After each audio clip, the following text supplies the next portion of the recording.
नमस्कार, जय शिवराय. मी राजदीप घरत आणि मला तुमची मदत हवी होती.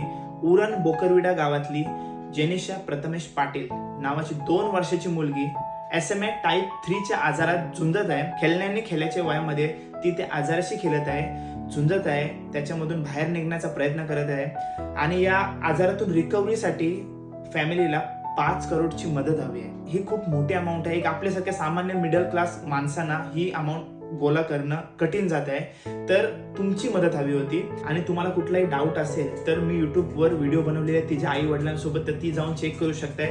महत्वाचा विषय, आपण तिला मदत कशी करू शकतो. आपण प्रत्येकी 10 रुपये या स्कॅनरवरती पाठवूया. मी 2 स्कॅनर दिलेले आहेत, स्कॅनर नंबर 1 आणि स्कॅनर नंबर 2. प्रत्येकी 10 रुपये किंवा त्याची शोध जशी होईल तशी बनवून, पण मिनिमम 10 रुपये तिला पाठवूया, जेणेकरून 10,000 लोकांनी जर तिला पैसे पाठवले तर 1 लाख रुपये अमाऊंट आपण तिच्यासाठी जमा करू शकतोय. आणि तिचे दोन्ही स्कॅनर तिच्या आई वडिलांचेच आहेत. तर लवकरात लवकर मदत करा. जेवढा लवकर तुम्ही मदत कराल तेवढे तिची ट्रीटमेंट चालू करतील. 5 करोड ही मोठी रक्कम आहे, पण इम्पॉसिबल नाही. बापाचा आशीर्वाद, एकविरा आईचा आशीर्वाद आणि तुमच्या सर्वांची साथ नी ती चिमुकली बरी होऊ शकते, तिचं फ्युचर ब्राईट होऊ शकते. तर नम्र विनंती आहे, लवकरात लवकर मदत करा. दोन्ही स्कॅनर दिलेत आणि डिस्क्रिप्शन मध्ये सर्व बँक डिटेल्स असतील, तर लवकरात लवकर मदत करा. जय शिवराय मित्रांनो.